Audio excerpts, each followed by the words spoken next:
Alright, hello guys. I'm gonna do this YouTube channel that I said I might do. I'm actually gonna go do it, mostly because it's good, like revision for me as well, and maybe you guys will find some use in it. So, let's start. U.S. politics, democracy, and participation. The nomination process. Um, so let me just quickly, before we go into the nomination process, just briefly explain what it is, because some people got confused in the question about the nomination period this week, Otis night. So the nomination process just refers to the period, to all the things leading up to deciding a party's official nominee, because Donald Trump versus Joe Biden, Kamala Harris, or uh, Donald Trump versus Hillary Clinton. Obviously, those two people aren't the only people who want to run for president, right? So, at the beginning, there's like dozens of politicians wanting to become the official nominee for their party. Because if you're the official nominee for a party, you get that party's funding and support. So Donald Trump in 2016, he wasn't really a long-standing member of the Republican Party, and he could have ran for president by himself, but it's usually those two parties that get any votes at all, because those are we have a two-party system in the US. And Donald Trump, before becoming the official Republican nominee, he had to go through the nomination process, which includes the invisible primaries, the actual primaries themselves, and the national conventions. And in national conventions, the party's official presidential nominee is announced. So that's what the nomination process is. It's from the invisible primaries to the national conventions. Okay? Because once there's an official nominee announced, that's when the actual election process begins. Not the nomination process, but the election campaigning process begins. So now, let's go with the nomination process. Let's start with the invisible primaries. What are they? Before the main primary voting, we'll obviously go into more detail about what a primary is. But you should know what a primary is broadly, roughly. Before the main voting for who the party nominee should be, which begins around February and March, potential candidates for both the Democrat and Republican parties engage in what's called the invisible primary. This term refers to a period of time before the actual primaries where politicians, individuals within a party announce their candidacy, bolster their name recognition, raise funds, and demonstrate their electability. So, let's say Donald Trump wants to. No. Let's say for the 2028 election, I want to run for the Democrat. I want to become the Democrat presidential nominee. So if I announce my candidacy like a year before the first primary um, in New Hampshire, then that would be the start of the invisible primary. As soon as someone declares their candidacy to become a party nominee, that's when the invisible primaries begin. Historically, they began only a few months before the official primary voting, with JFK bid for the Democratic nomination starting just 66 days before the first primary. So he would officially declare that he is running to become the Democratic nominee only 2 months before voting begins to decide the nominee, right? This is no longer the case, with contenders declaring their candidacies up to nearly 2 whole years before Election Day, as seen with Donald Trump in November 2022. In November 2022, Trump declared his candidacy for the 2024 presidential election and began the invisible primary, basically. Um, Ted Cruz in 2016 was more around a year before the primary. So it's usually from a year to even 2 years before the primary voting. That's when the invisible primaries now begin. Now, in the invisible primary, candidates attempt to improve supporter enthusiasm. So their current supporters, they're trying to and infuse uh, enthusiase. I don't know if that's a word. and energize their supporters, but also to improve their name recognition nationwide. Before Obama put in his bid to become the Democrat nominee, he wasn't that well known outside of his state of Iowa. So it's in this invisible primary period where candidates visit several states and they get their name recognition across the whole nation, right? So people actually know who's trying to become the nominee. Throughout the many months of the invisible primary, candidates are evaluated on a series of different factors to see whether they'll be a good candidate from the party and from the general public. So, one of the key factors is endorsements by senior party figures, otherwise known as the establishment. Until Trump, Republican presidential candidates who won the nomination of the party often had the most endorsements before the primary voting began. Because endorsements are really important. Well, not really. They are important because you have the support of the inside party, and you are going to be seen as more reputable and trusted by the public. But also, you will just have just better support, better uh, people like seeing their politicians back another. So, if I was a citizen, if I was a resident in New York and I saw my New York senator endorse a candidate, I'd be more likely to vote for that candidate. So endorsements are important.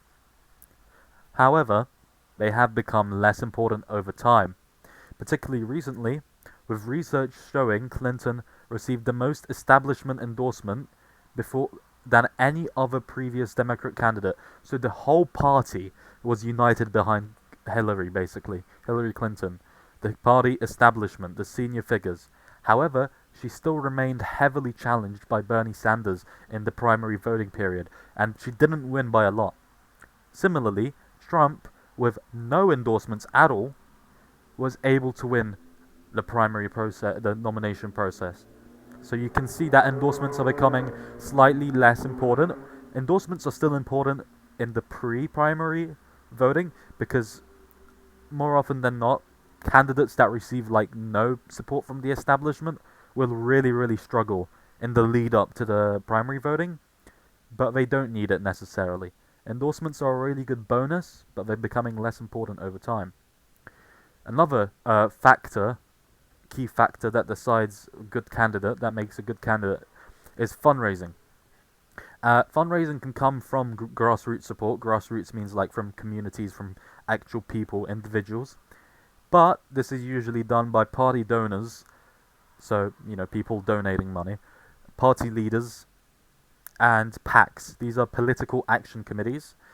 I won't go into big detail about them, but PACs are basically just a group of corporations, companies, firms, and rich individuals donating and like running adverts and other stuff for the candidate. So if I'm Elon Musk and I want to campaign, if I want to donate a lot of money to Trump, but I can't because of like the individual donation rules, I set up a political action committee so I can like pay for advertisements on Trump's behalf.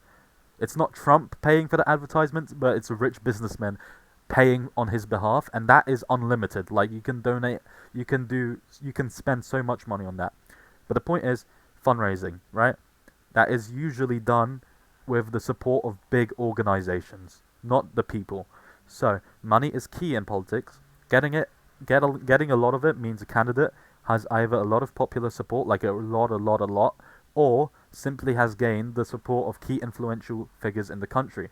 It proves a candidate's electability, and it can help kickstart a great election campaign. However, just like endorsements, which have shown the primary winner, usually, but not always, right? They've not so just like endorsements, fundraising doesn't always show the primary winner.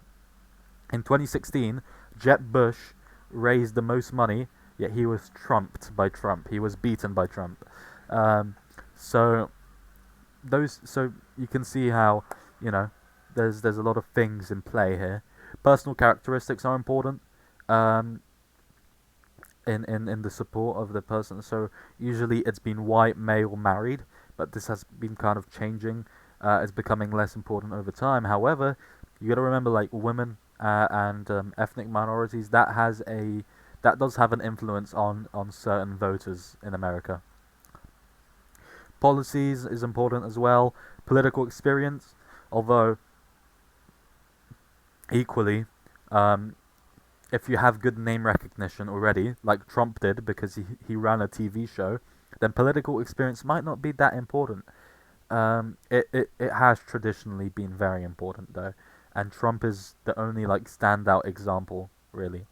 Um, debates are important before the primary voting process, and national organization. That just means if a candidate can, that just refers to a candidate's personal campaign team and staff. So obviously, if a candidate can get a good personal team of campaigners before becoming the actual nominee, that'll also help them. Opinion polls are conducted throughout this period, and opinion polls often reflect the strongest candidates most likely to win the actual primary. Candidates that are performing poorly in the polling or in other factors like in fundraising or endorsements, what that means is if a candidate is doing poorly in fundraising, like they don't have like a lot of money, they might just pull out before the primary voting. They might just say, oh, okay, we've got no shot. It was worth a try, but we're not going to bother staying. We're not going to bother waiting for the voting because we know we're going to lose. Candidates leading polls ahead of the Iowa Republican caucus usually win in the end, but this varies. This is less so for Democrats. So opinion polls are also like important to look at to see who could probably be the most likely person to become a party's official nominee. So yeah, this is what the invisible primary is. But what are the actual primaries and caucuses? Well, a brief overview. So we talked about the invisible primaries, and around February, March, there is actual voting. There are actual separate contests for each state held by a state party. So don't get too confused. Basically, it's like the Electoral College. There are separate primaries and separate caucuses for each state held by a state party. So in Colorado, the Colorado Democratic Party will hold a primary in their state. Because each state is given a number of delegates that is broadly proportional to its relation. These delegates are then sent to the national convention to vote for a candidate to nominate. But how do you decide? How do these delegates decide which candidate to vote for? Well, delegates are pledged to vote for a specific candidate. Unlike in the Electoral College, delegates are not able to change their mind at the national convention. There are no like faithless delegates. You are pledged. You have to. It's by law. So delegates are pledged to a candidate according to the state vote. So if 50% of a state votes for a certain candidate, like Trump, then 50% of the delegates will be pledged to vote for him at the convention. So if Trump wins 51% of the state vote in New York, then 51% of New York's delegates will vote for Trump at the Republican National Convention.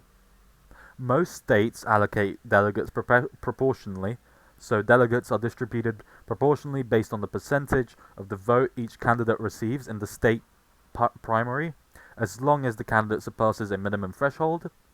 But they can also be allocated using a winner-takes-all or hybrid system, which means a candidate only has to win a plurality or majority to get all of the delegates. So, like I said with Donald Trump in New York, if he wins 51% of the delegates, if it's a proportional system, he will get 51% of the delegate. If Trump wins 51% of the state vote, if it's a proportional system in New York, he'll get 51% of the delegates. However, if it's a winner-takes-all or hybrid system, Donald Trump will win 100% of the delegates. So, yeah, just bear that in mind if there's a question about whether primaries are democratic. There are also certain unpledged delegates but we will explore that later. They are called superdelegates. To secure the nomination, a candidate must win a majority of delegates at the National Convention. And you can see there on the screen the numbers for 2024. You don't have to memorize them because there are always different delegate totals for each election cycle. Also bear in mind that participation in primaries is low, with only 28.5% of eligible voters participating in 2016. It has remained at a similar level from 15 to 25% for the last recent decades dating back to 1980. So you can see that only around a quarter of the US population is actually partaking in these primaries to decide the official nominees for a party. This is even worse for caucuses, by the way, with only 10% of eligible voters participating in the Iowa caucuses in 2016. That's just an example. So, for both the Democrat and the Republican caucuses in Iowa, only 10% of the state's eligible voters actually participated. Bear that in mind. So, what is the difference? Well, in the primaries, eligible voters cast their vote for one of the many candidates trying to become the party's presidential candidate nominee. Primaries are secret ballot. They're like typical elections, right? You go into your local library and you secretly vote for whoever you want in a booth. In most primaries, voters can also mail their vote in or cast their vote electronically. There are separate contests for each state. Most primaries are proportional, meaning that the state vote is, as we described earlier. Primaries can be open, so all eligible voters in that state can vote, no matter if they are registered to a party or not at all.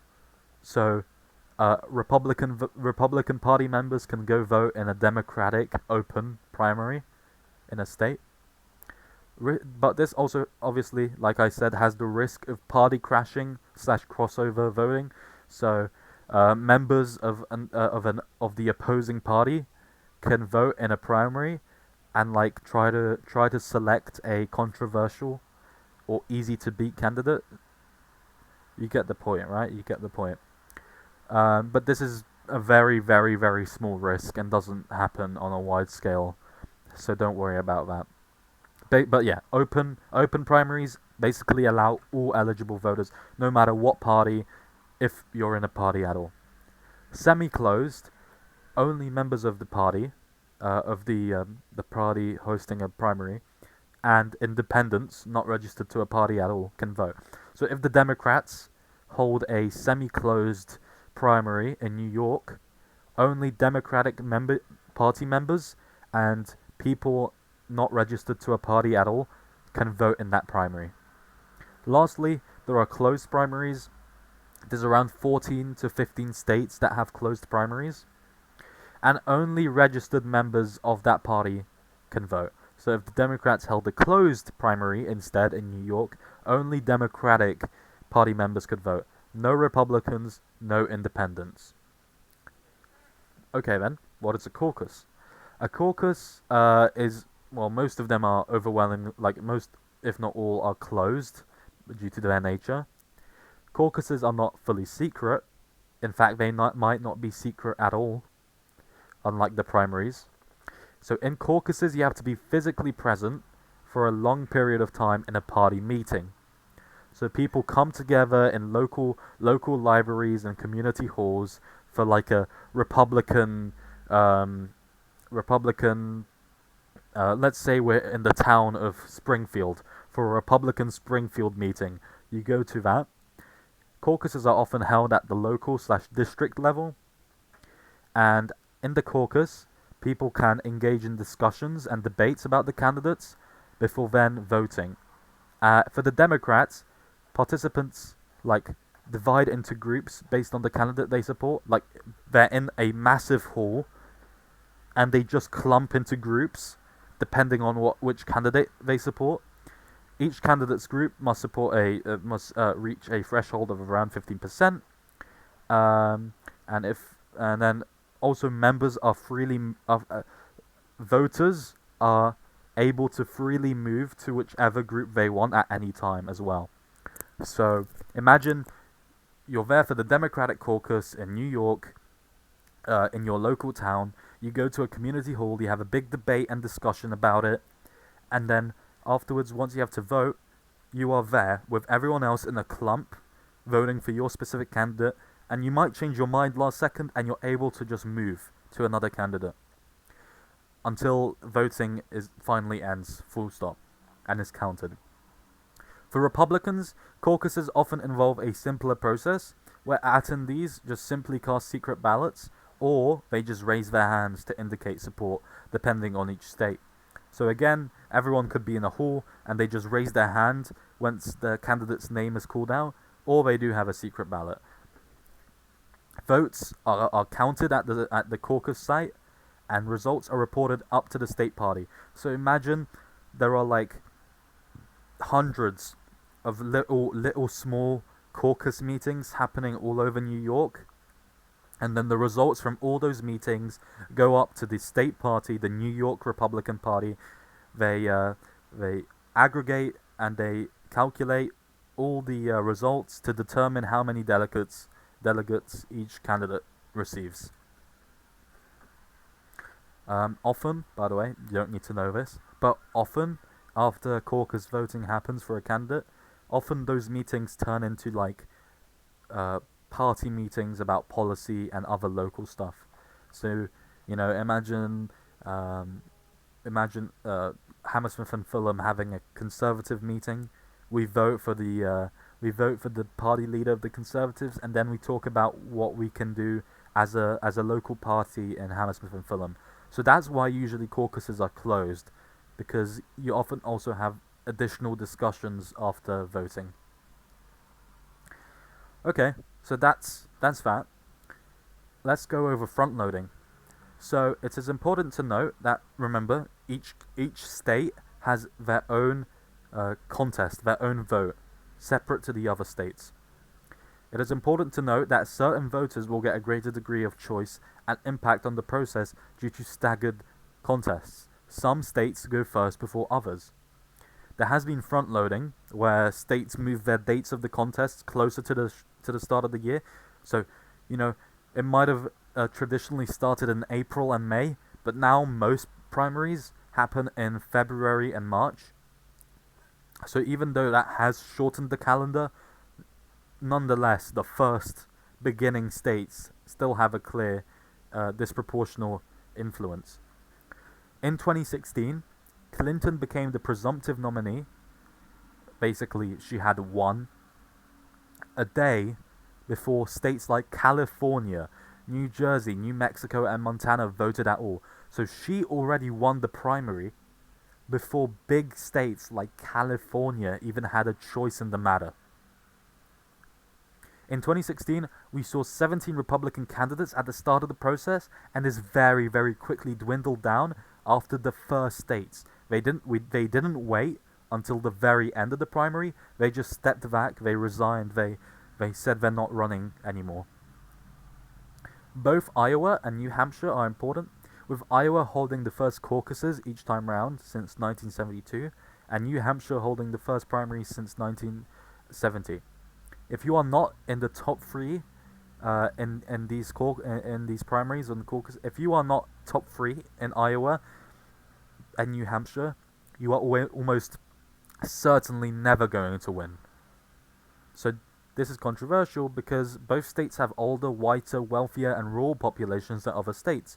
They're not descriptively representative of the USA, yet they receive disproportional amount of attention by candidates, and they have big sway over which candidates even keep going.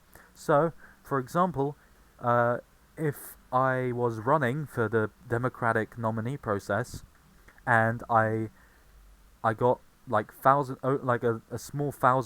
few thousand votes, and I was like fifth, then I would step down because I have no chance, right? Even though that might not necessarily be true, because a state like California might be